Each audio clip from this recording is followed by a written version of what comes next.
All right, welcome to Assembling Titans. It's a Barnes University thing. We have Nick Farabaugh here on the episode today. We're going to be talking about the Steelers at Titans matchup. It's been moved to Monday Night Football, so fans will get that primetime experience. Nick, tell the people about yourself, how they can connect with you, what you do, and what you bring to the game.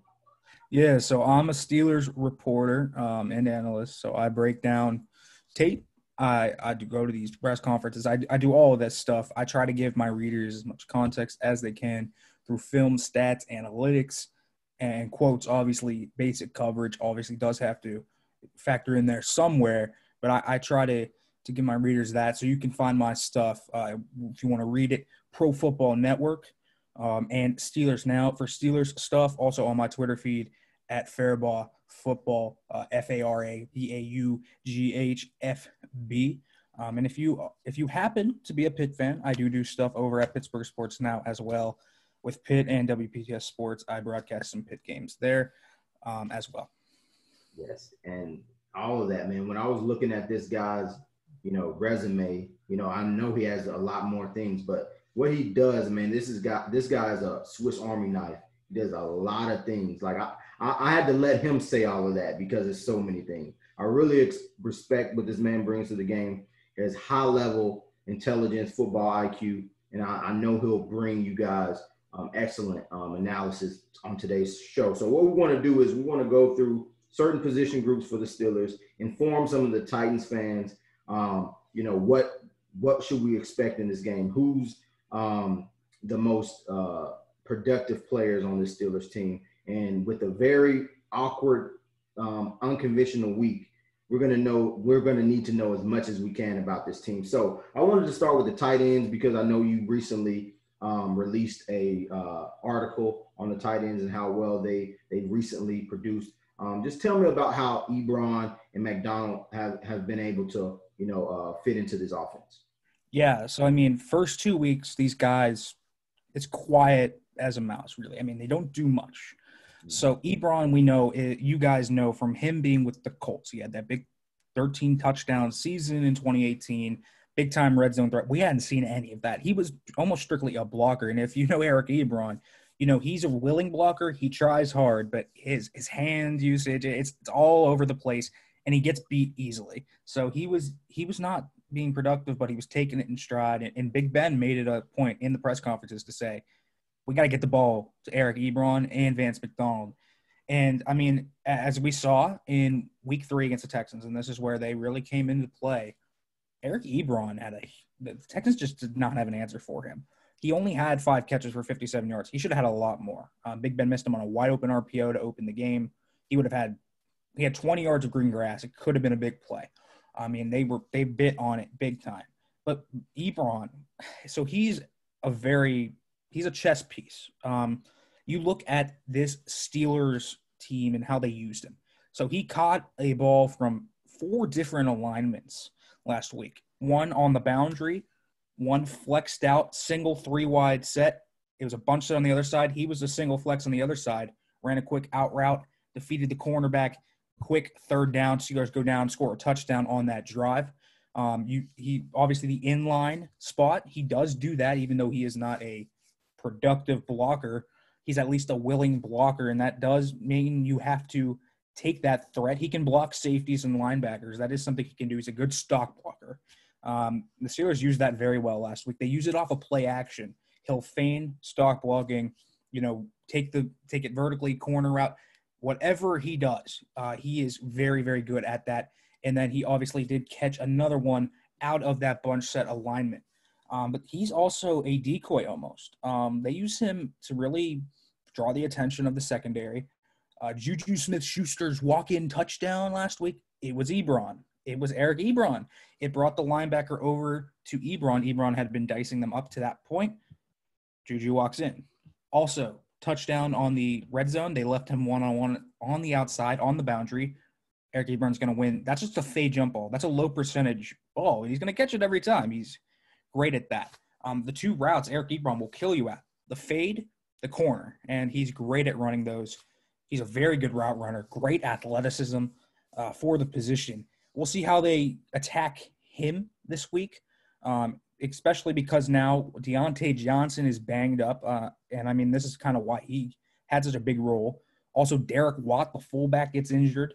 They use him early in last week's game. He goes out, and Vance McDonald almost takes his role.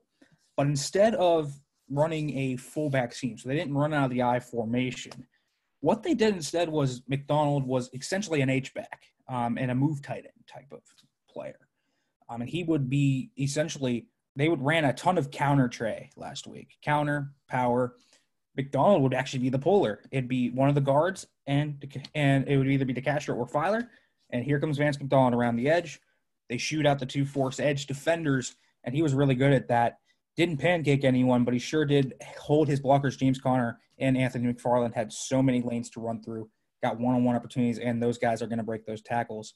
And Vance McDonald himself is a decent receiver, not the greatest route runner you'll see, but, you and I both know he's a tank in the open field, tough to bring down, so they'll get some manufactured touches to him throughout there. So that's kind of what the tight ends at least did last week, and that's what they can do again. With some injuries on the offense, Deontay Johnson, we'll see if he plays. He's in the concussion protocol. The Monday night game definitely bodes well better for him, but we'll see. If he doesn't play, tight ends probably take a bigger precedence than they would otherwise. Gotcha. Yeah, you see why we have him on. Amazing. Detailed position by position breakdown. So the Titans linebackers, Jayon Brown, Rashawn Evans, Kenny Vaccaro, the safety, and then Kevin Byard, they're going to have their hands full against these tight ends. Because I do think this is the type of game on a short week where, they're finally starting to implement these tight ends where, the Titans could be caught off guard by how much they're involved. So that's something they definitely have to watch out for. So I'm going to move to quarterback. Big Ben's return. Do you have any special or unknown backstory, or not? Obviously in Titans country, we don't know as much what's going on there. How did his recovery go, and how do you think he's played up to this point? Yeah, so recovery went pretty well. No setbacks. He was clean throughout the offseason. Even with quarantine and COVID, the receivers went over to his house. They threw the ball a lot. So, this is a young receiving group. And by the way, people don't know this. Big Ben missing all of last year. He essentially came in with two rookies this year because he had almost no time with Deontay Johnson and he had almost no time with Chase Claypool. And then you have Ebron obviously there, and his rapport with James Washington was off in Washington's rookie year. So it was a big question mark if this receiving core and Ben could gel. Thus far on the year, it seems they are off a beat, I will say. The receivers mainly. I think Ben is hitting it off with Claypool, and I think he and Washington are still trying to find the right balance. James Washington, you might have already watched the film, but James Washington burnt the safeties deep. It was Sterling Moore, and he cooked them deep. It was just a go route, quick inside release, stacked them, went. So it should have been a touchdown. Ben overthrew him. So Big Ben's got to adjust. Big Ben's still thinking he's throwing to AB. He's not throwing to AB. And then you see he's comfortable with Juju, and obviously that's his guy. Great with Juju. But the chemistry is a little off with Deontay Johnson. I don't think he's quite comfortable yet with Deontay Johnson's route running because it's so quick. It's so efficient. Even he's so quick in and out of his breaks. I don't even know. This is a hyperbole to some people. I think it's legit. I think he's quicker in and out of his breaks than Antonio Brown was. And Antonio Brown's a better pure route runner than he is. But, Ben's got to get that ball out literally 3 or 4 steps before he's even making his break. That's how quick Deontay Johnson is. And Ben and him are kind of figuring that out. And this was kind of the rough point of Ben's recovery process because Deontay also went down with a calf injury in training camp, so he missed 2 weeks. So you can imagine how little time those two have had together. Deontay Johnson's working with the second team last year, so he's getting a lot of balls from Mason Rudolph and Duck Hodges and Josh Dobbs. And this year he's working first team, but he's injured. So that's probably the biggest part. His arm, it's a tough deal. So his arm's not cooked. I'll say this. It's not cooked. He's not Peyton Manning, 38 years old, 2015 Broncos. This guy can push it down the field. He can put velocity behind it when he wants to. He's not really a power thrower anymore. I think, prime Big Ben could sling that rock as good as anyone in the NFL. He's lost a little bit, about 20% of his arm strength. It's fine, though. He can still push the ball 50, 60 yards. The issue is he can't do it accurately. He's got a whole new throwing motion to fix with. So he used to bring it up like this above. Now it's like this. It's lower. It's a quicker motion. It's a much quicker motion. He gets it out. And I mean, the Steelers have been a quick passing team on so far in the year. This is not something Big Ben for. He's not a quick passing quarterback, but he is now this year.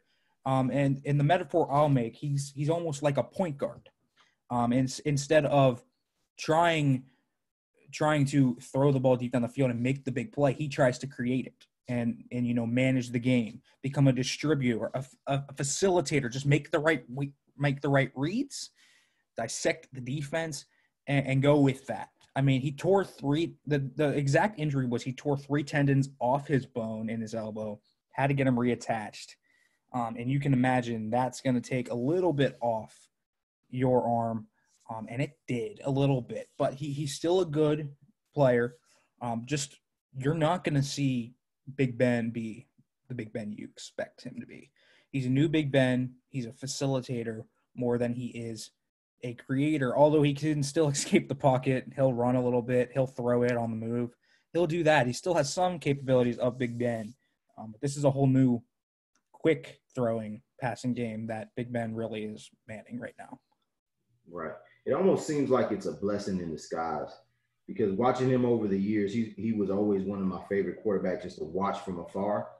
But sometimes, as being, a Steelers enthusiast, you see sometimes that can get you in trouble. But now that, it's almost like you got your superpower taken to some degree, you have to come down to earth a little bit and actually facilitate, and it's actually helping them from what I've seen. And that's kind of like with, it kind of reminds me of Ryan Tannehill, him having a team now, being with the Dolphins. A lot of people don't know. I like Ryan Tannehill from afar. His statistics were still solid. Obviously, he had some injuries between certain years, missed 31 games total. But him being around a team that he can facilitate and he can actually trust, it changes the dynamic. You're on schedule more, and it's very impressive. Like, I didn't get to really say and talk about our tight ends, but Jonnu Smith has been one of his favorite targets this year, and that security blanket has been phenomenal for him. And I really just love how the volume plays that Jonnu is playing with, the ability to be a volume catcher. And I'm kind of backtracking the tight end, but I really wanted to kind of drive that home with Jonnu. He's becoming more of a volume catcher as opposed to a guy that just capitalizes off of scheme plays. So with that being said, I really want to talk about who's Big Ben's safety blanket. And I mean that literally, like with his offensive line. But first I want to talk about those backup quarterbacks because we're in Vols country. I haven't come around to be fully a Vol fan yet. My girlfriend, she's a Vol. She graduated from UT, so she's, orange in and out all the time. But between, who do you think is the better quarterback between Josh Dobbs and Mason Rudolph? Because I was a big Rudolph guy coming out when he was coming out the draft. So who do you think, is the better of the two? Not too thrilled with either of them, to be honest with you. That's kind of, if Ben goes down, I'm worried, very worried. So Rudolph last year, downright bad. He was just bad. I mean, he has a decent arm, but he misses a lot of reads. It's weird for him. I don't know his reads. It's not when the picture is just static. When, you show him pre-snap, it's cover 2. He'll hit it every time. He's good with that. But it's when defenses started rotating guys around, let's move a little bit from, I don't know, a cover 2 to maybe bring down that safety. Let's make it cover 1 rob or something like that. He'll get jumped over the middle of the field. Or if pressure ever comes, he'll panic. He'll panic badly under pressure. but he stands in there like a statue, so he'll take awful sacks. And he's just his accuracy's all over the place. He's got weird mechanics. I don't know why. So he's not. You and I both know I don't think he has an elite arm. This is not a guy with Josh Allen, Patrick Mahomes' arm. This guy needs to have good footwork and all of that. First off, his footwork is uneven at times. It's all over the place. Second off, he doesn't ever snap. It doesn't ever engage his core to really snap through that throw. So he doesn't get the torque or the strength from his lower body. So all of his throws are just upper body. I mean, it's really the deep throws you see that on. He underthrows a lot of his guys. And that's kind of been my issue with him. It's a mechanical issue, and then it's the mental reads. And then, you have obviously the pockets too. He goes through his progressions as slow as molasses. It's really bad to watch. When he was in camp this year, it was up and down for him, kind of like last year. To be expected. He looked a little better in the pocket. I thought he was a little bit more comfortable stepping up into the pocket, making throws under duress. But I'm still not thrilled about him. As for Dobbs, last year, Dobbs brings an element Rudolph doesn't bring. Actually, Dobbs brings an element almost no other quarterback in this room brings, unless Ben decides to get gutsy. He brings mobility. And that is something that is very vital, I think, to the quarterback position. I think the ability to escape out of tough positions, extend the play out of structure is something that's becoming more and more important nowadays in the NFL. I think Josh Dobbs can do this. But, man, I think Dobbs has a good arm as well, stronger than Rudolph's, and I think he's got some good mechanics. His release is nice. I like his core, unlike Rudolph. I don't like his footwork, again, he gets happy feet a lot when he gets under pressure, and that can hurt him. When he's extending plays outside the bucket, makes a lot of errant decisions. Just throws it up into like triple coverage. It'll get picked most of the time when he does that. And his mental reads are still not completely there. He's not reading. He's a one half of the field reader. So if you're an offensive coordinator, you got to design it to one half of the field. He's not going to check the backside of a formation. And I think to be an NFL quarterback, you have to open your eyes to the whole field. I don't think he does that as well as he needs to do it. So tough to say who's better between the two. I don't think either are primarily very good. Both have experience. Mason Rudolph has more starting experience, but the mobility factor is with Dobbs. I'll lean Rudolph on this one slightly because he has the experience, and I think he does have some ability to manage a game. I think Dobbs does too, but I think he's more turnover prone. So I'll lean Rudolph for now, but not too thrilled with either of them. And then Duck Hodges is sitting on the practice squad. Not too thrilled with him either. So let's hope Ben stays healthy. Right. Yeah, for sure. That's funny you say that about Rudolph because those are the same things that were the issue with Marcus Mariota. Like poor mechanics. You sounded like me talking about the details of, engaging your core, driving throws, the one thing that, this is a tidbit. The one thing that I know when I see quarterbacks with this problem, I know they're probably not good throwers or drive throwers, is when they throw it, and this would probably be crazy because I got the background, but their hand, that offhand is always up. It's not tucked. Like you get a lot of torque when you get your mechanics of your other half of your body correct. And a lot of times quarterbacks have that little high five throw, whereas if they had that thing tucked a little bit more, it's going to create a little bit more torque.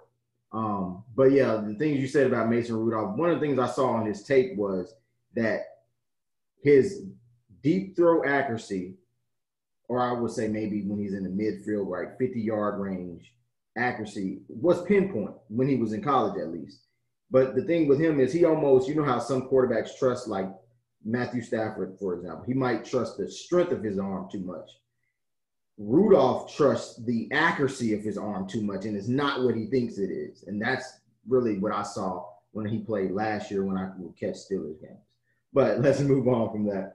Offensive line.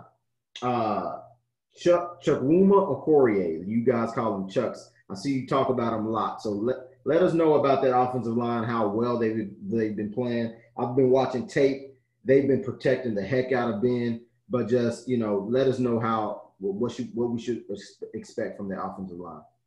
Yeah, tough matchup for the Steelers offensive line, I would say. Harold Landry, Jadeveon Clowney, and then you have Jeffrey Simmons, obviously. I'm really looking forward to Simmons facing David DeCastro. I think that's going to be fun. I think Simmons is a star in the making, and DeCastro is one of the best guards in the NFL.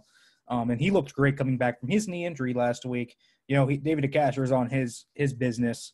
One of the best. He has some of the best core strength in the NFL. Engaging that core, anchoring down really against power rushers. And this is why I really am looking forward to that Jeffrey Simmons matchup, because Simmons is one of the strongest defensive linemen, period, in the NFL, one of the best bull rushers in the NFL. And I really, really want to see that. As far as Chuks Okorafor, he's just a great surprise. I mean, Zach Banner was the starter week 1, unfortunately tears his ACL, and he steps in week 2 against Bradley Chubb. 0 pressures, shuts him down. J.J. Watt, 0 pressures. He went up against Bradley Chubb and J.J. Watt and stonewalled them. And it was impressive. So what does Chuks Okorafor bring to the table? Athleticism. One of maybe the most athletic tackle on this team, and certainly the most athletic offensive lineman other than David DeCastro. His feet are quick as lightning, so he's going to get to his spots with ease.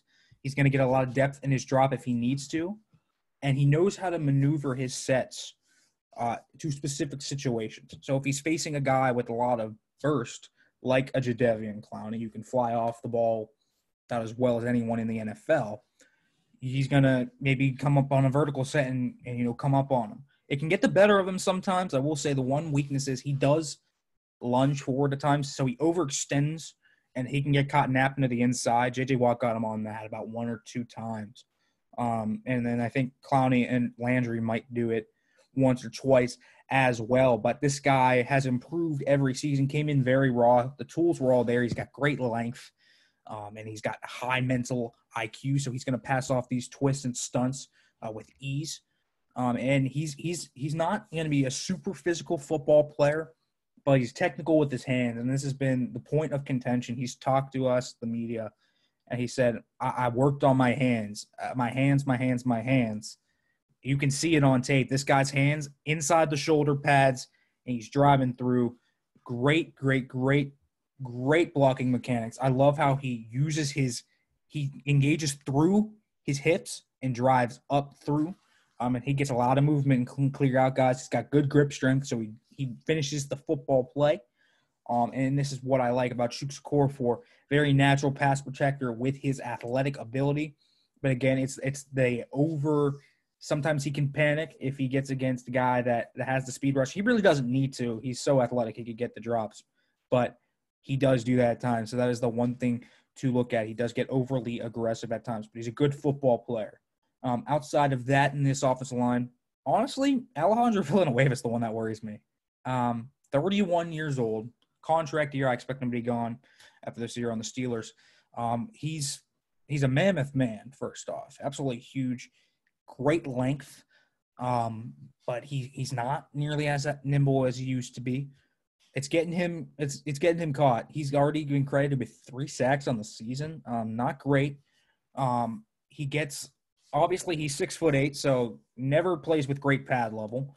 So guys can get up under his pads and really knock him back. I mean, he really does get knocked back at times substantially. Doesn't anchor down as well as he used to.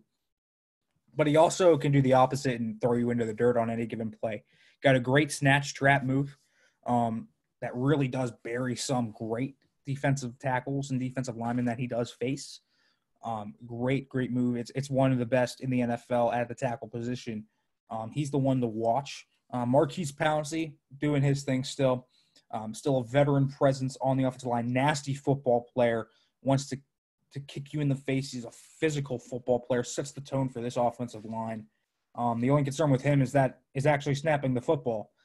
This has been something that, when you think about centers, I think most of us think about high football IQ, communication ability. Can he reach the second level? Pouncey can do all those things. I think sometimes we forget about actually snapping the football. And Pouncey, He's been erratic all over the place. He's got about 9 missed snaps on the past, I think, 8 games.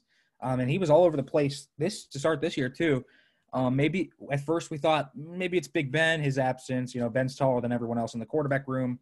Nope, he's all over the radar with Ben. So watch out for that, just to potentially be a factor.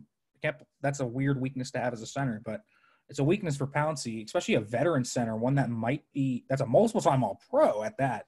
And then you have Matt Filer on left guard, former right tackle last year, very good right tackle at that. Great puller.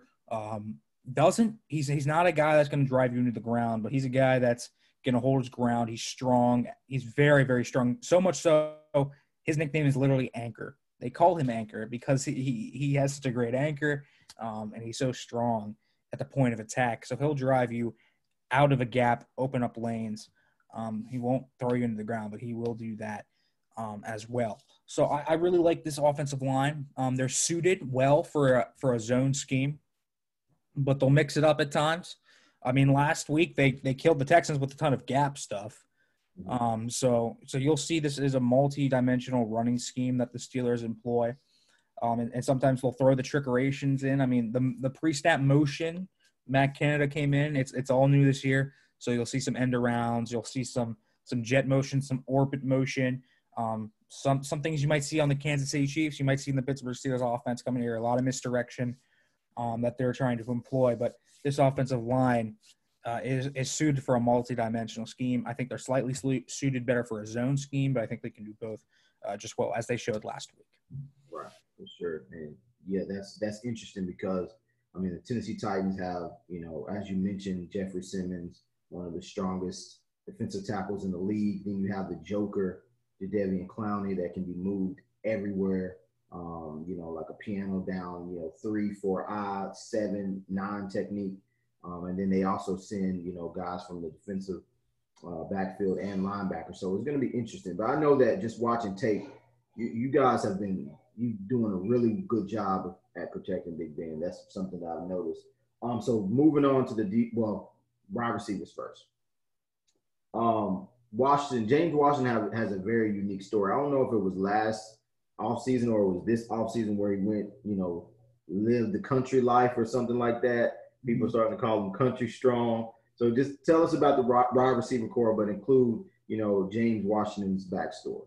Yeah, let's talk about James Washington. I think even though he's maybe not the best receiver, that probably goes to Juju Smith-Schuster. I think he's my favorite wide receiver in this receiving core. His story is very, very fun. I mean, he came out of Oklahoma State just about as a deep threat that he's 5'11", but he's a deep threat that is fantastic at ball tracking. He's got great body control, high points to the football. Everything you want in a deep threat that can go make a contested catch, he's got it. And he's 5'11", which is very unique. That's a very unique skill. He's a physical football player. I always call it, people call these push-offs. They technically are, but the subtlety of pushing off is a skill for a wide receiver in the NFL. And he does that very, very well. He's got great awareness on the field, but his backstory this offseason, he goes out to a farm, and I mean, he does everything. He bales hay, he cuts down corn, he does all this stuff, the farm life pretty much, and he's working his butt off all day. And this was how he conditioned for football, and that's how he did it. So he comes in ripped, absolutely. Looks like a freaking running back. I mean, he really does. He's tough as nails. You saw the touchdown probably week 1 against the Giants, fighting for that.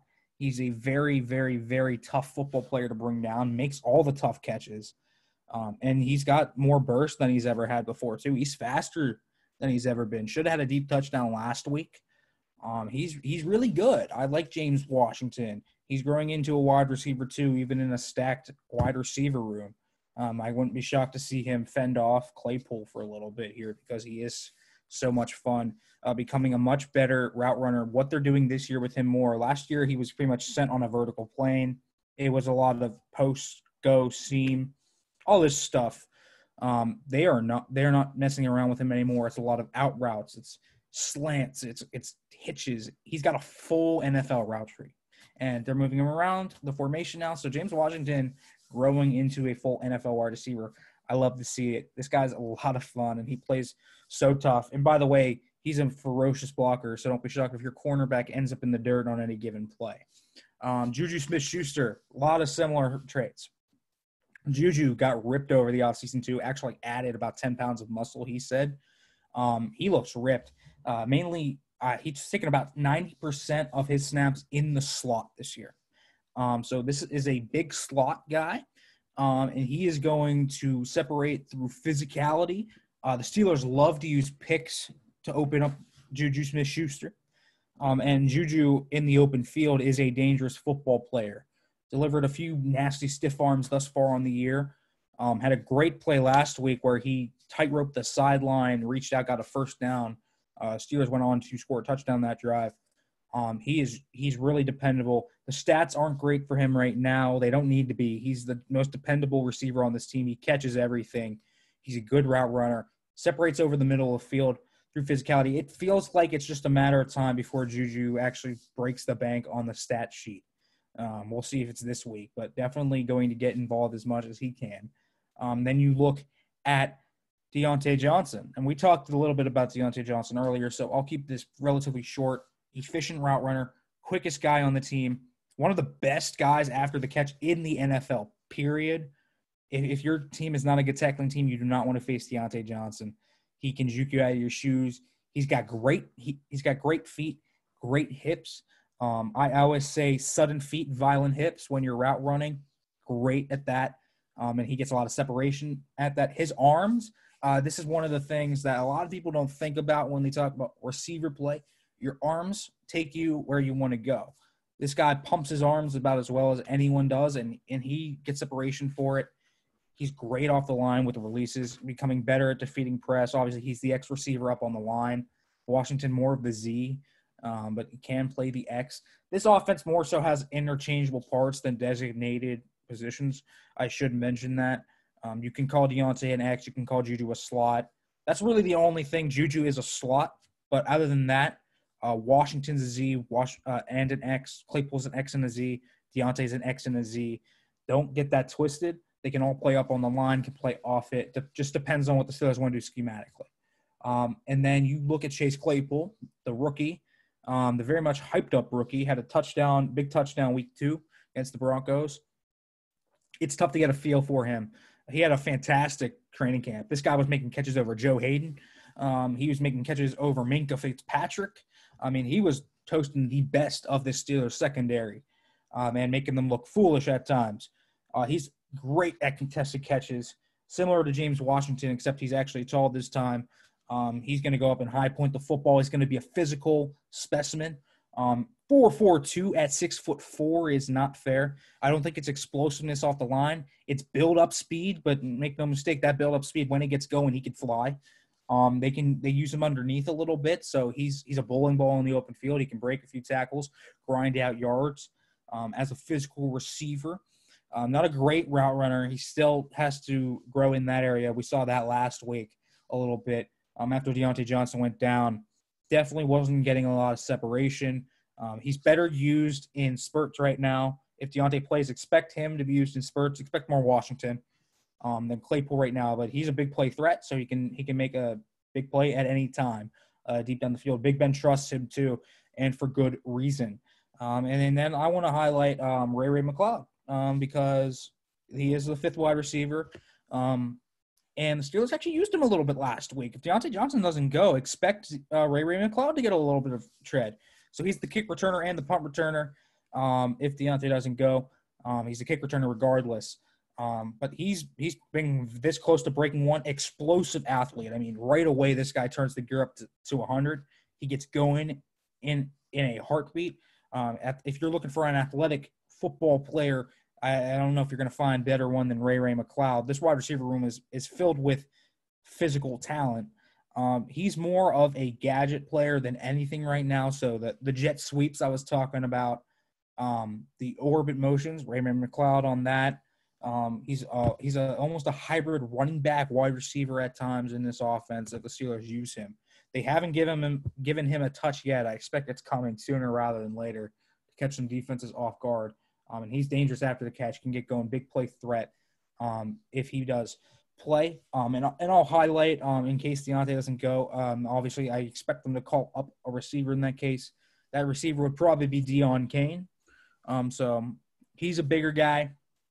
Again, not like Deontay in really any fashion, but Deon Cain is a guy that's physical as well, great body control, great ball skills, athletic as well, deep threat similar to Claypool and Washington in that regard. So a lot of size, a lot of physicality in the Steelers offense, but also some big play threats in McLeod and Johnson. So those were my exact sentiments. When you said Deon Cain, I always look for that, when we talk, off air about people who really go in deep. Deon Cain is a guy that, has had some injury issues, been around a little bit, was with the Colts. For you to know that about him, great body control. He can make the acrobatic catch for sure. What do you think is the, ceiling for Claypool? When I was evaluating him, it was, I wouldn't say tough, but I felt like he needed to go to the right situation. So what do you think the ceiling for him is? Is he, Martavis Bryant? Is he Justin Hunter? Can he be Megatron? I know that's giving him a little bit too much, but what do you think is his ceiling? The comp I threw out, at least as his ceiling, was Vincent Jackson. I really like this comp. I think Jackson was he was a decent route runner, never a great separator, but elite red zone threat. This guy could go up, make a catch over anyone. Again, build up speed, similar to that of Chase Claypool. And I think Claypool could fit right into that mold as a boundary receiver. I think that's his fit. Let's use him as a red zone threat. Let's get this guy open in space. He can win after the catch. And let's get this guy to win contested catches. I don't think he's ever going to be a great route runner. He's very stiff in his ankles and his hips. He's got sometimes heavy feet. So this is not a guy that's going to be a sudden route runner. This is not a guy that's going to, for his size, going to be, Randy Moss. Or I just don't think he's explosive enough to be Martavis Bryant. I think Martavis Bryant was special in that regard. I'd like the Vincent Jackson comp on the boundary. I still think they should try him in the big slot. I think he'd be great there.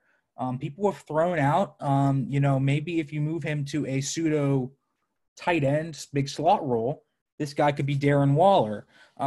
Could he be? I think it's possible. Maybe that's the ceiling for him there. Maybe that's probably a bigger ceiling than Vincent Jackson at that point. It would be an experiment, but I would not be against it. He's big. He's physical. Slot corners, safeties, linebackers covering this dude. It's a mismatch. So we'll see kind of how they use him going forward. But the biggest progression he has to work for, his route running has to get better. His releases off the line have to get way better too. My thing with him is he tries to play bully ball too much. You can't just run over guys when you're releasing off the line. You can't do it. The bigger, lengthier corners are going to stick you, and they're going to use the sideline as a weapon, and they're going to run you right out of the play. We saw a little bit last week there as well. So looking for him to get better with his releases, add a little bit of finesse, use a little bit of deception. I wish he was able to use his eyes. I think his eyes are a weapon. For receivers, your eyes are a weapon of deception. He just doesn't sell routes enough for me with his eyes. With his hips, sure, but these defenders are watching your hips and watching your eyes. This is what they do. This is what they are taught. And they read Claypool like a book because of it. Yeah, that's an excellent breakdown, because I was thinking, I was trying to use some former Steelers as examples, and you're definitely right. He doesn't have the suddenness of Martavis Bryant. But I was like, every time I watched him, Ingram, tight end for the Giants, Evan Ingram came to mind. Like, you could use him in that fashion. So what I want to do now is kind of shift the defense, keep this thing rolling. These guys, they have the number one run D, right? Number one run D, holding teams to 2.7 yards per carry, 54 yards total. And then they have, the most sacks and the most QB pressures. So we're going to start with the position group of cornerback.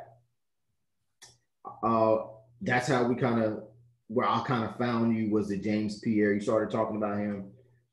I like to go deep dive. I'm a scouting shark. So when you started talking about him, I waited around to see how you kind of evaluate. I was like, okay, this guy knows what he's talking about. Kind of earned my respect from there. And then how you orate, how you write, obviously better than me. It makes me think I should be in behind the scenes.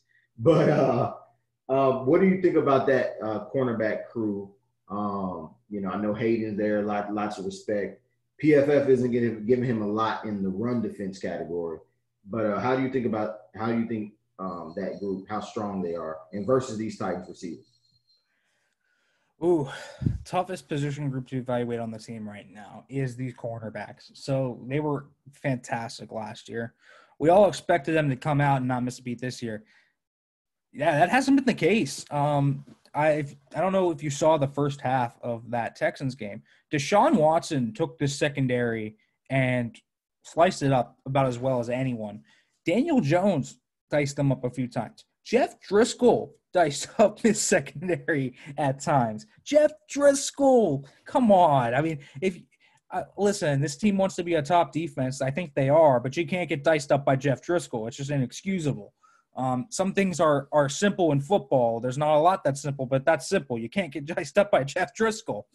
So this cornerback room, first off, Joe Hayden has done his job just fine. Joe Hayden's been a good football player. He isn't, all pro prime Joe Hayden, but he's not as fast. He's lost a step, but he's still physical. He's still a very good cover corner, pure cover corner, elite veteran. They like to run a lot of – this is kind of what they like to do with Hayden. So he's usually on Minkah Fitzpatrick's side. And then they'll line up either a linebacker like Bush or Edmonds or, Sutton, whoever, in that slot. And they'll try – you've heard of trap coverages. They'll try to trap quarterbacks. They tried to do it to Deshaun Watson on that quick out. Simply put, the number one, who's the go, the number two, the out. Hayden will jump the two. One gets covered by the safety, usually Minkah, at that point. They use that with Hayden a lot. He's great at that.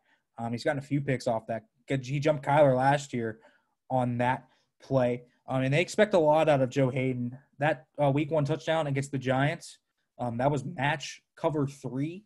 And the Steelers cover scheme is pattern matching. So it's not just strict zone or man. It's a mold. It depends on the play and the look they get. So high IQ football players are needed. Joe Hayden is that. He's a veteran presence.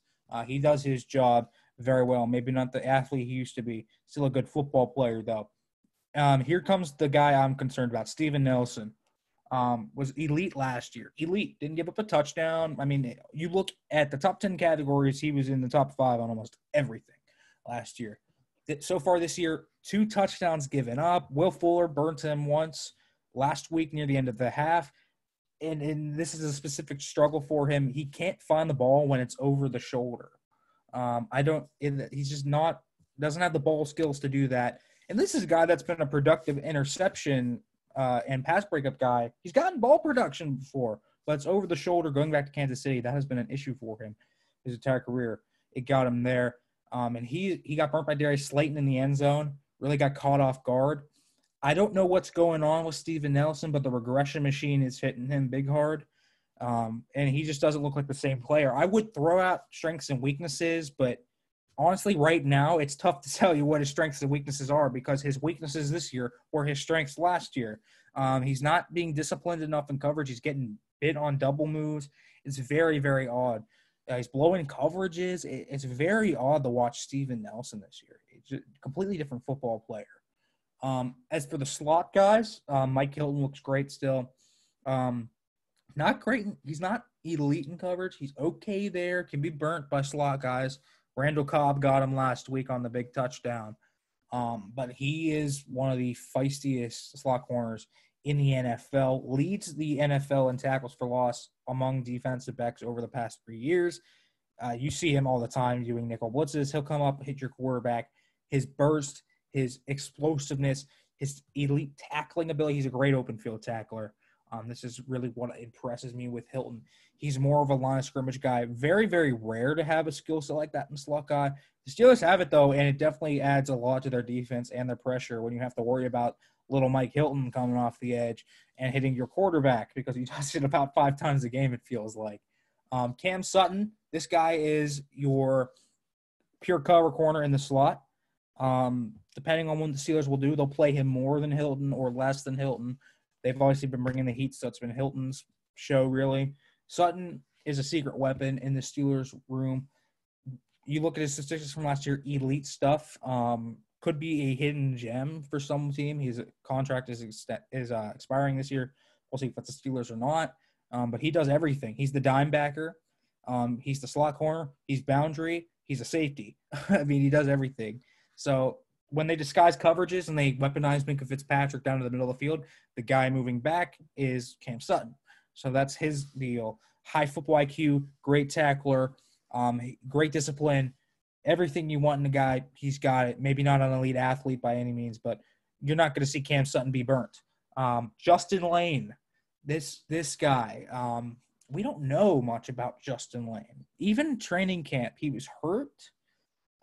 We know what we saw last year was not good in the preseason, but that was against Chris Godwin, and he was raw coming out.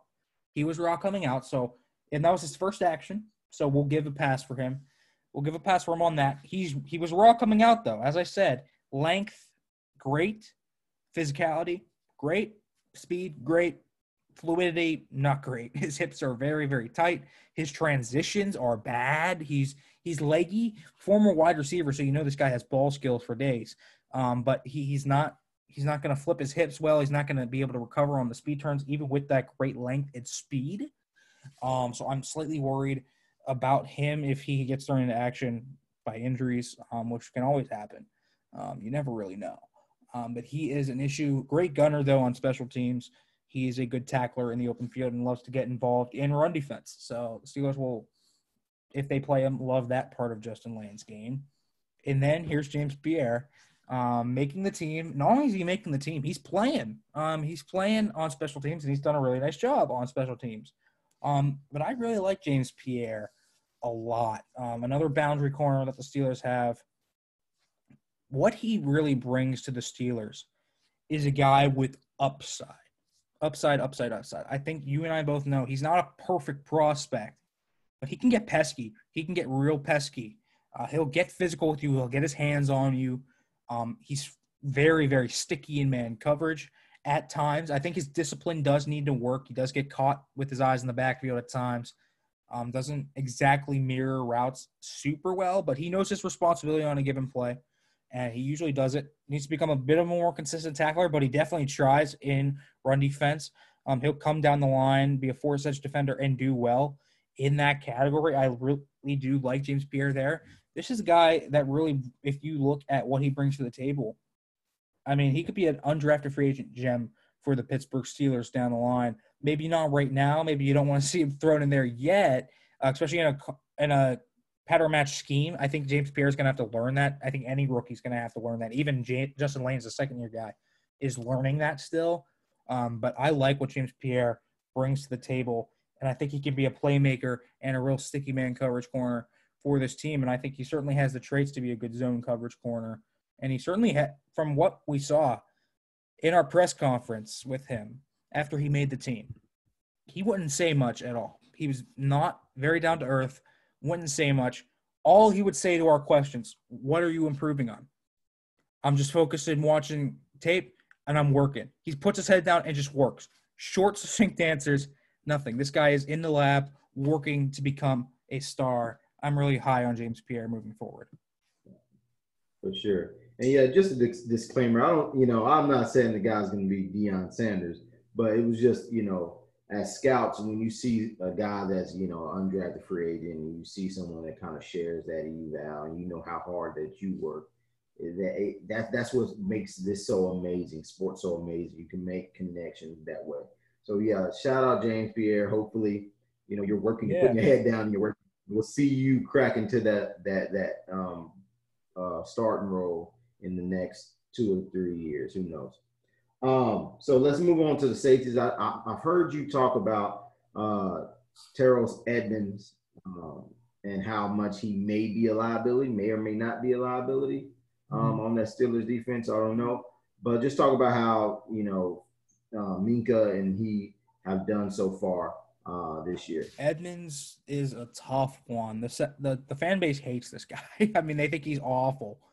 I disagree with that. I think he's average, painfully so, because he's great near the line, actually. He's a fantastic run defender. He can blitz. elite athleticism. This guy is one of the most athletic guys in the league. And so he can play in multiple spots. You can put him on the edge. You can put him in a dime back role, a nickel back role. In some packages, he can be that linebacker.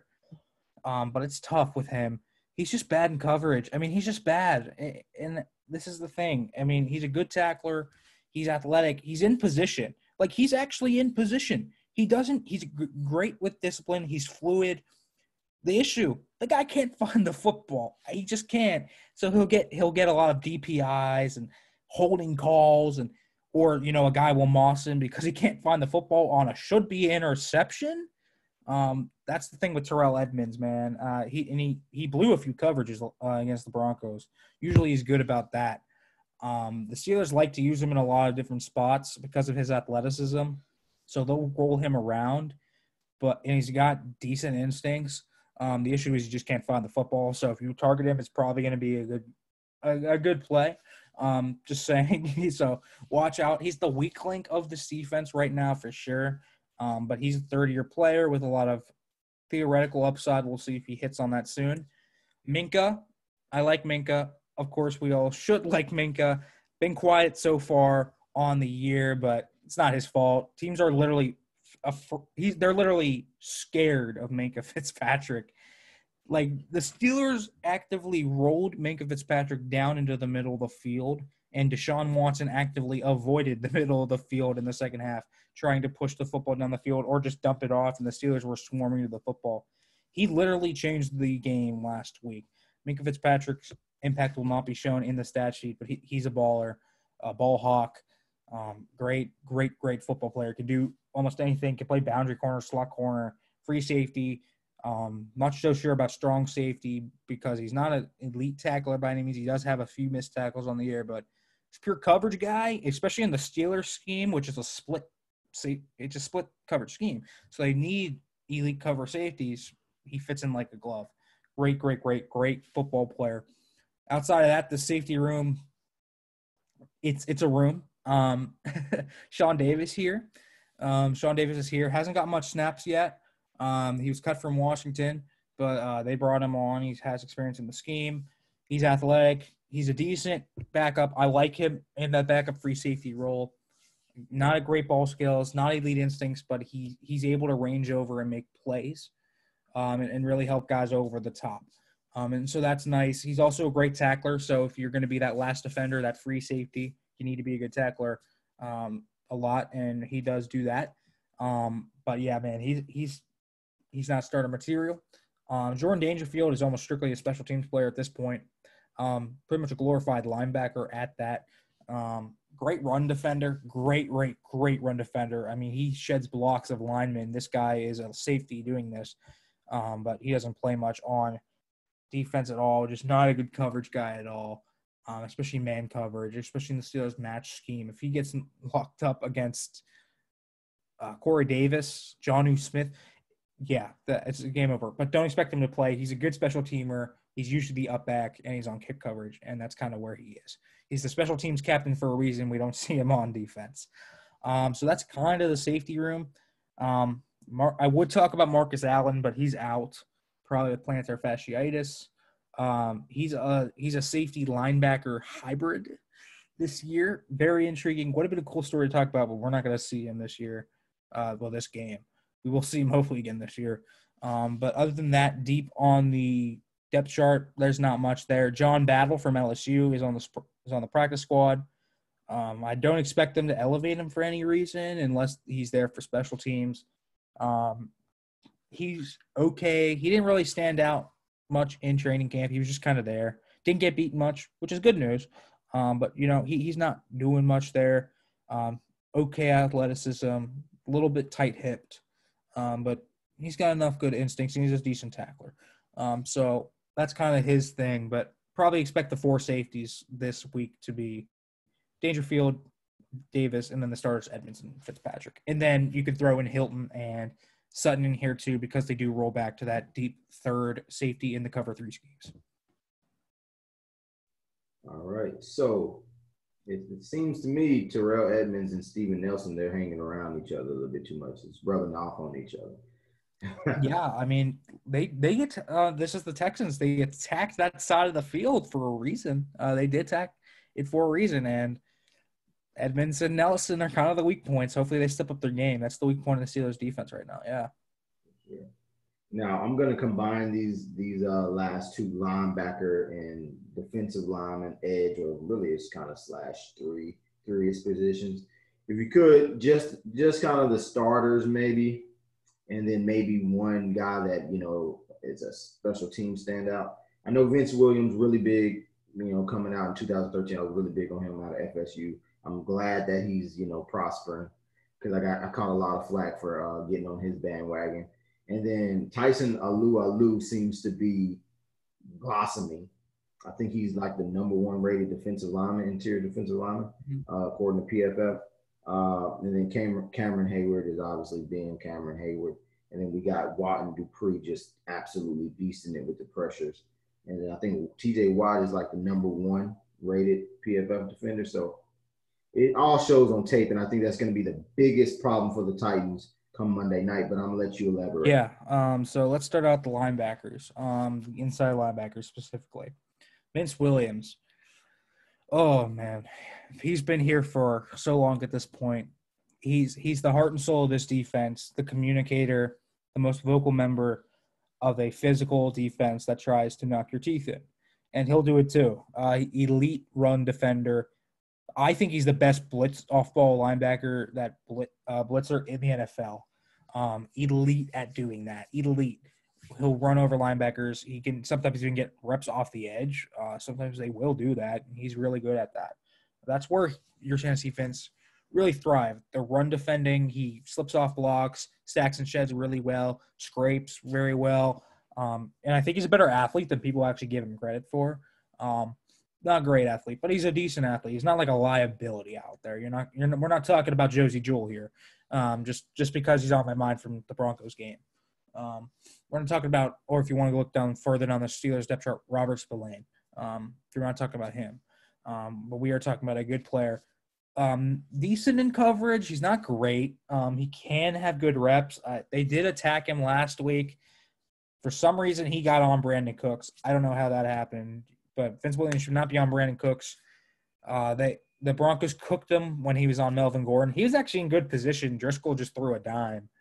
But yeah, he's a pretty good linebacker. And then you have Devin Bush, young Bush. He's ridiculously athletic, sideline to sideline range. Has trouble getting off blocks. This is the one thing that's really bugged me about him. Has trouble with his discipline and coverage as well. But he made a nice play in coverage against a tight end last week, Darren Fells. Played through the catch point, knocked that thing right out. He's growing as a coverage defender, becoming better and better each week. And I'm hoping we don't see him on Jonnu Smith this week. I'm really hoping this was Noah Fant's big day against the Steelers. Devin Bush. Jonnu Smith scares the living Christ out of me because of that. So let's hope we don't see that. That's a whole mismatch. We don't need to see Devin Bush on Jonnu Smith, even though Bush is a growing linebacker. Edge defenders, Bud Dupree, elite edge. This guy's blossomed over the last 2 years. He's added a power element to his game, which has really made him a complete edge rusher. And he's just so explosive, so athletic. He can beat you with flexibility. He's got great hips and ankle flexibility, so he'll bend around that edge well. He'll fly off the edge. Very, very hard hitter, too. He goes to kill guys when he hits them. Just ask any quarterback. TJ Watt, similar to that. They're both just complete edge rushers. I mean, they can beat you the inside, outside. They have great athletic tools. They got rockets on their cleats off the line of scrimmage. They're flexible. They can beat you with power, and they'll, if you overset for their speed rush or if you overset for their bull rush, they'll come the other way. These guys are not easy to defeat at all. So we know they're elite. I could break down their game for so long, but you guys know these are elite players. Cam Hayward, again, one of the strongest defensive linemen in the NFL, still kicking it as per usual. Elite hands. This guy packs one of the hardest punches in the NFL in the interior. And as a run defender, he just sticks his gap. He's a two-gapper as well. Very impressive two-gapper at that. And he certainly is great at beating offensive linemen with just a bull rush. I mean, he's not even that explosive. He's really not. He's just so strong, and he plays with great pad level. And his hands are so powerful. They pack such a punch that he just wins so easily. Still one of the best defensive linemen in the NFL, in my opinion. Stephon Tuitt, he's back. The sacks really haven't come too much yet. Got his first last week, but the pressures are there. He's tied with Cam Hayward in terms of pressures. So you can see what this guy does. He's more explosive than Hayward is, but he's just as strong. And he's got a nasty chop rip move that he uses really effectively as well. Also has that bull rush in his arsenal. And what he does really well is deceiving guards. So he'll deke one way, come back the other way. That's how he got his sack last week. He's got lightning quick hands. So that's where you'll see him really thrive. And then Tyson Alualu, age 33 year, moving to nose tackle for the first time. And this guy has been elite. I mean, he's been elite. There's nothing short of this. His hands look better than before. He looks more explosive than before. I don't know what got into him, but he looks elite to me. Just everything you have in a nose tackle, this guy has elite run defender. You don't have to hide him for anything. He's going to soak up double teams and break them down, get skinny, and really collapse that pocket as well as a pass rusher. We thought losing Javon Hargrave would be big. So far it hasn't been. But a guy to point out that's a standout. I could do a few guys for this. But I'm going to point out Alex Highsmith, the rookie out of Charlotte. I don't know how you felt about Highsmith coming out. I really liked him, and I was very happy the Steelers got him. He's lived up to the hype so far. Using his explosiveness really, really well and his flexibility really well as well. Highsmith has already registered about 4 or 5 pressures on the season, and he's thus far really, really, really playing well in that rotational edge rusher role. Both of them are. Adeniyi is another guy that's really played quite well. The rotational pass rushers do not give your tackles much of a break, and Highsmith has really started to anchor down. He's put a little bit of muscle on himself. He's a much better stout edge defender than he was against the run last year, and that's kind of my impressive thing about him this year. He's really grown his game over the offseason. When you're training for the draft process, it's not an easy thing to do, especially given the conditions. He's done it. He's not going to give you too much of a bull rush yet, but he's got the moves. He's got a nasty spin move that everyone seems to love. I love it too. He beats guys with it really well, and he's got a hot motor. I really like Alex Highsmith. He's a great special teams player, but he's someone to watch. Both of the backup edge rushers are, because they give the ability to keep T.J. Watt and Bud Dupree fresh. Sure. About Alex Highsmith, the very things that you said that he improved on was one of my biggest, cons or minuses on him. So that's good that he worked on that during the offseason. What do you think about the kickers, kickers and punters? I mean, obviously, Stephen Gostkowski comes off of his 6 field goals and they're calling him Goatkowski here. So how do you feel about you guys' special team? Chris Boswell, automatic, doesn't miss, very accurate. He missed 1 extra point. I don't know really what went wrong there, but he's been money since the beginning of last year. Long snapper, may as well mention Cam Kennedy. We haven't heard his name. That's a good thing. Dustin Colquitt, this guy is not good. So they cut Jordan Berry, who was the ultimate boomer bust. This guy would get 30-yard punts and then 60-yard punts. Colquitt doesn't get either of those things. He just gets mediocre 40-yard punts that have very little hang time. So, the punt coverage, they've done really well with what Colquitt has done. Honestly, they've done really well. But Colquitt he's not a great punter. He's not going to boom it. This is exploitable for the Titans in the return game. I definitely think so. Especially with the Steelers missing Marcus Allen and Derek Watt, 2 core special teamers. This could be a phase of the game. We don't talk a lot about special teams, but this could be the punt return game. Could be a game changer. It could be. It's something to watch. And then for the Steelers, kick return and punt return teams, they've improved their blocking a lot. Ray McLeod, as I've said, this guy's a great athlete. He's almost busted a few of them. He's this close to becoming just breaking one. He's that close. And then depending on who the punt returner is, Deontay Johnson, elite punt returner, for the most part, can make some bonehead decisions though. He'll make fair catches inside. He made a fair catch inside the 5 last week. He can't do that. Fumbles the football too much. We'll see kind of how he has. I believe the stat is in 20 games, Deontay Johnson has 9 fumbles. Don't like that. Great player, but it's an issue.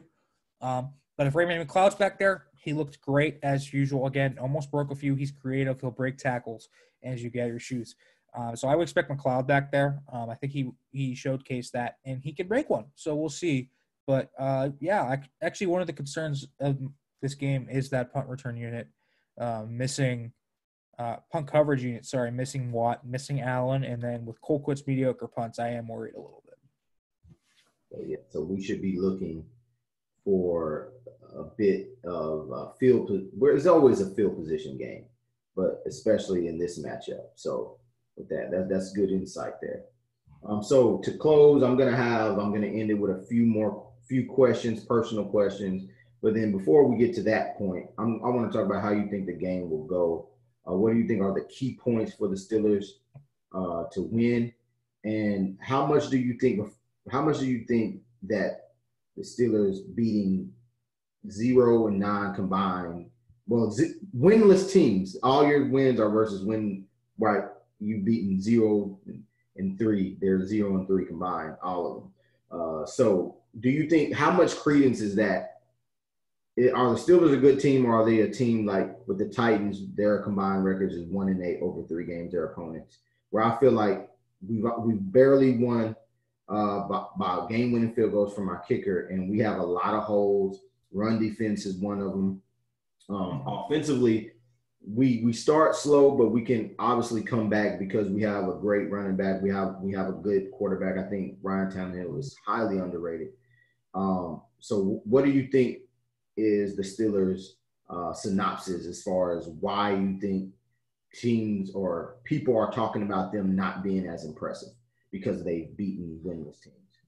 That thing you just said about the Titans offense starting slow and then picking up, oh my goodness. Same. Steelers start slow. They are lucky they got a field goal to open up last week, but this team notoriously has awful opening scripts.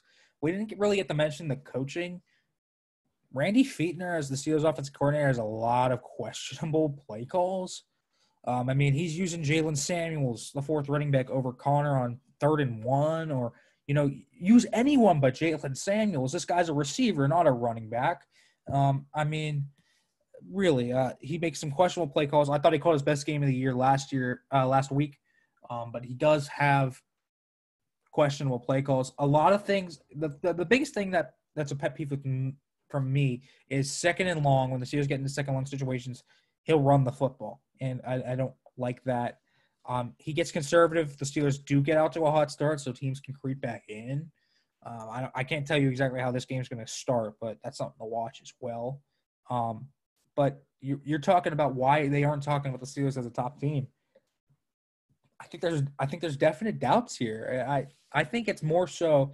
I think the Texans are. I think you and I can agree to a degree. The Texans are not an 0-3 team. They are an 0-3 team, but they're better than that. Like Deshaun Watson is a top 10 quarterback, and they have a very nice group of weapons. They have some playmakers on defense: Justin Reed, J.J. Watt, all these guys.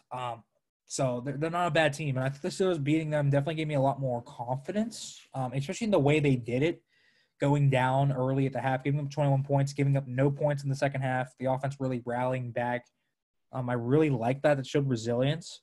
But the point is they're down on the Steelers because this offense just hasn't been consistent in the pass defense. And the pass defense has really just been 2 guys, but it's been down. And, this defense is great. Their pass rush gets home. They had 5 sacks last week. Still, though, that pass defense is an issue. I don't put credence that they're only 3-0 because they faced teams that are 0-3. I think the Steelers are a playoff team. I think they're a good football team. Just like I think the Titans are a good football team. I wouldn't even put the Titans at 1 and facing their opponents 1-8. I don't really like that. I don't like that either because I think you can look at the Titans. They have an identity. The Steelers have an identity. The Steelers are a quick passing game team. They like to hit these quick – they don't really like to push the ball down the field a lot. They like to hit these quick passes, and then occasionally there'll be a running team. And for the Titans, it's the running game, play action. So you'll see this kind of double-sided things on both sides of the team. I don't know. I like the Steelers a lot. I like the Titans a lot. I think both of these guys are playoff teams. I think both teams can win their division. I think the Titans are going to win the South with pretty much ease. And I think the Steelers have their work cut out for them. They have the Baltimore Ravens, but I think they can do it. But when we look at this game specifically, wow. Key to the game. One, get James Conner working. James Conner's got to run the football well. I think the Steelers, if they want to win this game, they got to have a running game of their own. Keep it away from Derrick Henry. Let's keep it away from that play action team. They made great adjustments against Deshaun Watson last week, but the biggest thing was they kept Deshaun Watson on the bench because they had such a dominant running game. So let's get the running game going. We'll see kind of what strategy they come out with to attack this running game, but this is what they need to do. Slice this team up on the ground. 2, the biggest key, stay disciplined. Do not run into this play action because I'm almost certain what they're going to do. They're going to send the house to stop Derrick Henry. But the secondary has to stay disciplined. Devin Bush, stay disciplined. It's the second-level guys that worry me. Not Vince Williams, Devin Bush. He's young. They have Jonnu Smith. We'll see. This is a mismatch. Devin Bush is the key player on defense for me to watch. They might attack Edmonds and Nelson in various ways too, but just from what we've seen in the first 3 games, the bread and butter, watch out for that matchup. And then 3, the other key. I'm going to talk about the key as Big Ben Roethlisberger. I think he's the key. I talked about how their identity is a quick passing offense, how he's becoming a facilitator. Guess what? Last week he was 0 for 8 on passes that went 15 yards or more. Like, you can be a quick passing team. You can. But sooner rather than later, teams are going to play up on that. They're going to take it away. You got to have the downfield ball a little bit to keep teams honest. Big Ben needs to hit a deep ball this week, in my opinion. I think he really does. I know the Titans have Kevin Byard and Kenny Vaccaro. They have a very talented secondary as well. You know what? Isolate Malcolm Butler, send Deontay Johnson deep, and throw it to him. Just do it. And they just throw it once at least. Keep them honest. Keep them back. Stop them from playing the quick game as easily as they could. And those are the 3 keys to a Steelers victory. How do I see this playing out? This is going to be a physical, smash-mouth football game. This is going to be a throwback. These teams both thrive on physicality on both sides of the football. In the trenches, I mean, they both have very physical running backs. Derrick Henry is the most physical running back. James Conner is a very physical running back too. So it's going to be a battle of wills. But I hate to bring up the COVID situation, but, man, I just think the Titans are so disadvantaged. They're not in the building until Saturday. And they're going to have a walkthrough and maybe a practice on Saturday and Sunday. Is that really enough? I don't think it is. I'm going to pick the Steelers here to win this one. Close game. I think the Titans keep it close. I think even on a normal week, I would have picked the Steelers in a close game too. I think the Titans are too good to really let the Steelers run away with this, even though the Steelers seem to have the Titans number a lot. But I'm gonna call this a close game. I'm gonna say 28-20 Steelers. And I think the Titans really put up a valiant effort on a short week, but I really do think that's going to factor in a little bit. I think that's fair. It's almost like you're reading my notes because when you mentioned identity, I was like, yes, I literally have who is better at being themselves. Whoever is better at being who they are is going to win this game to me. And, and you, like you said, Titans are a run team. They work off of play action. They have a quarterback that is highly accurate, highly intelligent. It has quick release. And like I said, I don't necessarily want to give my score yet. I don't know because usually I do another live on Twitter. It's called Be So Good series where I'm probably going to use a lot of what you give me, especially what I saw recently that you said about Big Ben and his Zero. He was 0 for 8, 15 plus yards downfield. Wow. Do you see that a lot though? Like throughout the games, the 3 games, do you see him like really struggling to drive it, or is it more play calling? He's actually overdriving it. That's what you believe it. He's overthrowing guys. Wow. So he actually did connect. His best deep ball of the year happened to Claypool. Okay. Which makes me think if there's a deep ball, it's going to Chase Claypool. He trusts him. It's probably a timing thing. Claypool had a lot of reps in camp. He probably feels comfortable with the new motion and hitting Claypool. Juju's not a deep threat. Deontay is, but he's better underneath. Washington could be, but again, they're off. Claypool then has been the connection. The 2 deep balls that he's connected with, the big 84-yard touchdown, big 29-yard catch against Giants, have been to Claypool. That's where I'm looking this year. And this week is Claypool. Claypool to Ben on the deep ball. Gotcha. Okay. Well, yeah, this is great insight. Great insight. So I'm going to finish with a few more personal questions. First, who is your biggest inspiration? For myself, I feel like, it's going into the scouting community. I've watched, I started on Twitter maybe around 2012, 2013, I think 2012. And, watching the Louis Riddicks of the world, Daniel Jeremiah, coaches like Vince Lombardi, Chuck Noll, other GMs, Ozzie Newsome, Bill Belichick, all these guys have inspired me to some degree, and I've just kind of used everything that I've gained from them. Who are some of your biggest inspirations on how you write, how you speak, some of your scout speak? Where do you get it all from? Yeah. Wow. Wide range of influences. I've read a lot of books. Howard Mudd on my offensive line stuff. Great resource for him. On the coaching, I mean, this is cliche. I think every sports writer or coach is going to say Nick Saban to some degree. Everything he does is great. I just love what Nick Saban does on the defensive side of the ball. I think is art, honestly. He's a big one of my inspirations, at least on that side. In terms of writers, there are a few I look up to. Mainly at ESPN. Marcel Jacques-Louis does great Bills coverage for ESPN. Kind of his in-depth stuff, what he does, he's one of my inspirations there. Outside of that, it's listening. It's just been talk show all my life. My dad is a big inspiration of mine as well. He never really got to do, this stuff. Just life didn't pertain to it. He was in a situation that didn't really allow him to do it. He moved out to the West Coast looking to pursue it, didn't get to do it. So he's been an inspiration, kind of taught me everything I know about sports. I've learned a lot of football, just basic football knowledge from my dad. So he's a big inspiration of mine and has taught me a lot about the game of football. One of my high school strength coach when I played football. His name's Chet Furman. He used to be the Steelers strength coach by chance back in the Cower days. And he really, we talk a lot about football, a lot about life. He's really taught me a lot of stuff too. And just one more, kind of the scouting side of things. I always look up to Jordan Reed. I think this guy is one of the best in the game.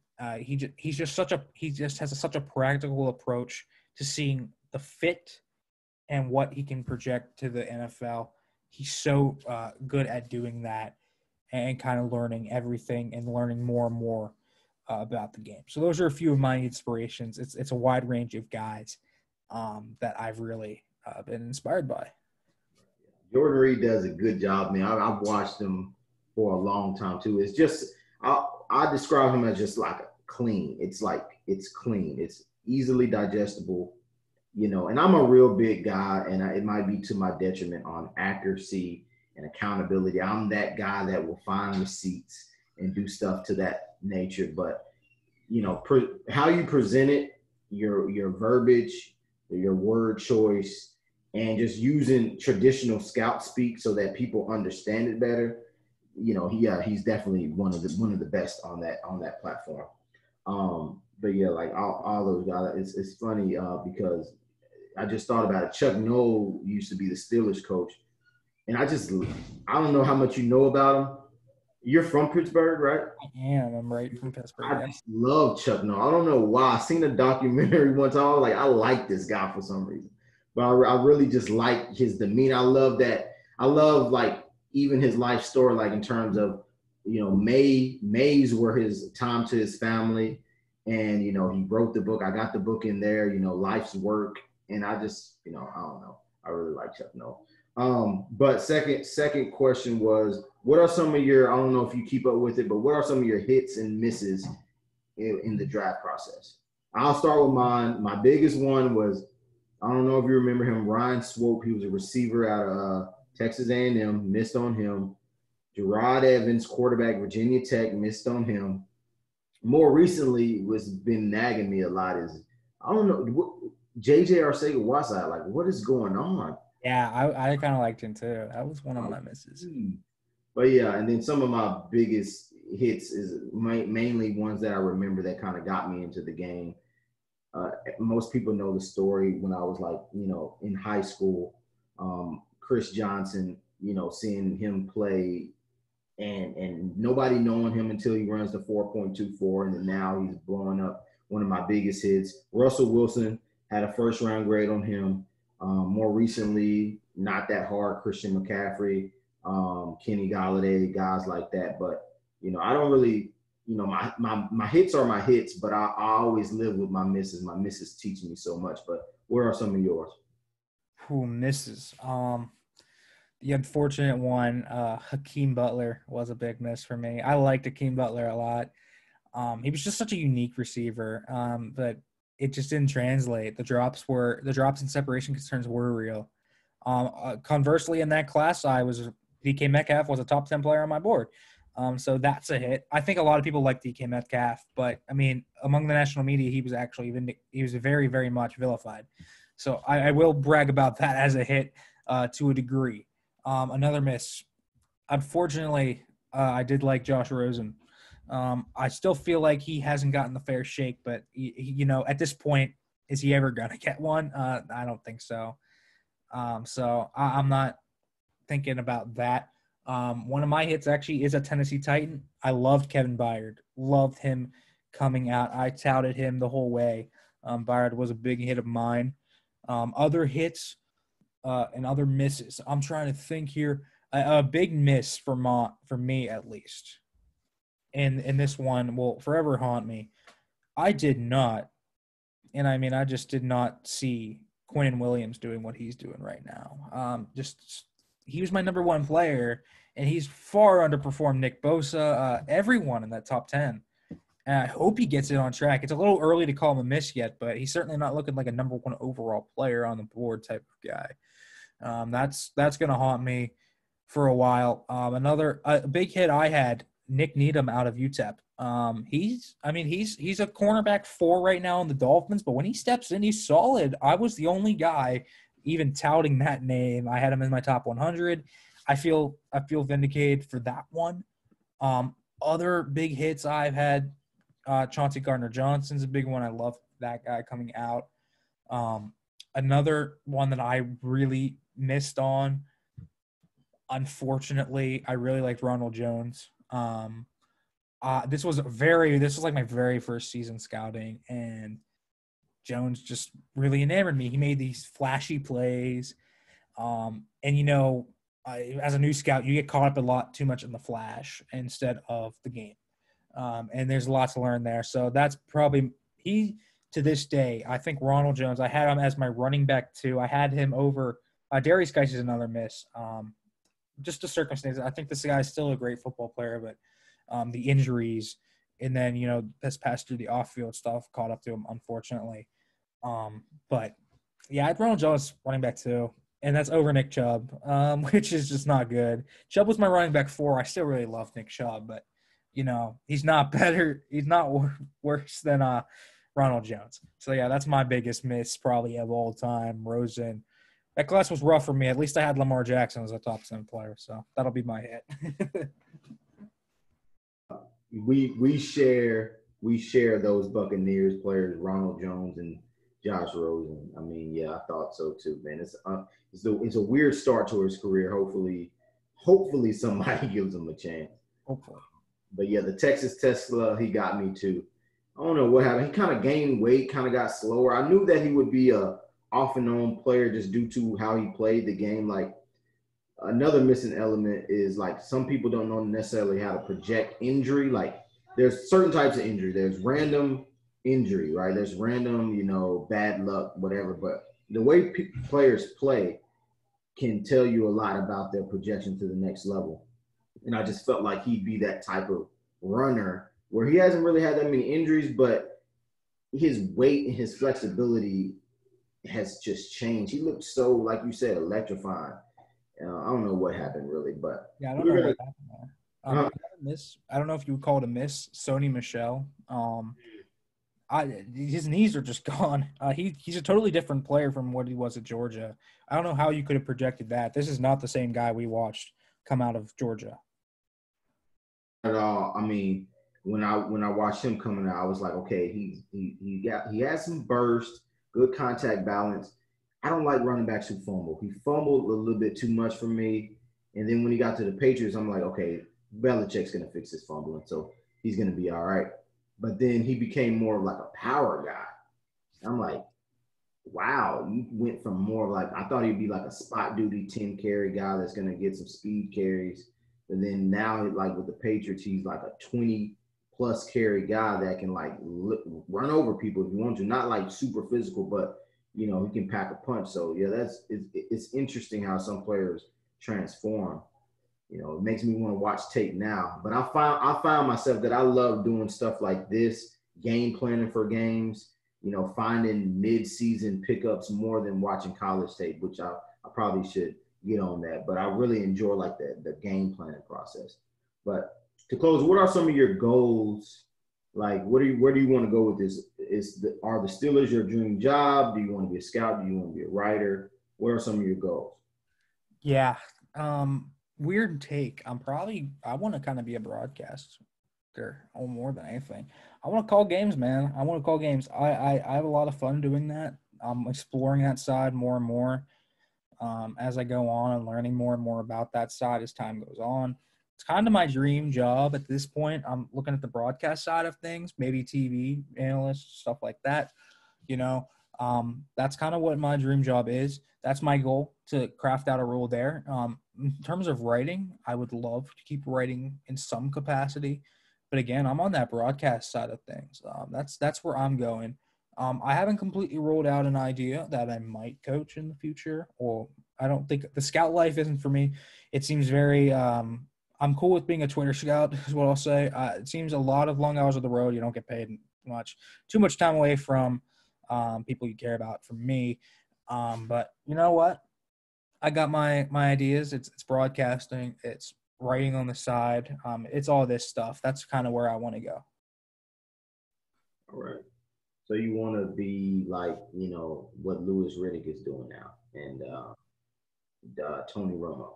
Mm-hmm. Yep, that's kind of what I want to do. And I'm exploring it right now. So it's a lot of fun. It's a blast. It's a lot of work. It's way different than what kind of I do, but the insights I have on the game are stuff that a lot of guys just don't have, and you can really add flavor to broadcast through that. Absolutely. If you were to coach, what position group? Man, I was an O lineman in high school. I was an O lineman, D lineman. Okay. But honestly, I would love to coach linebackers. Like, I love the linebacker position.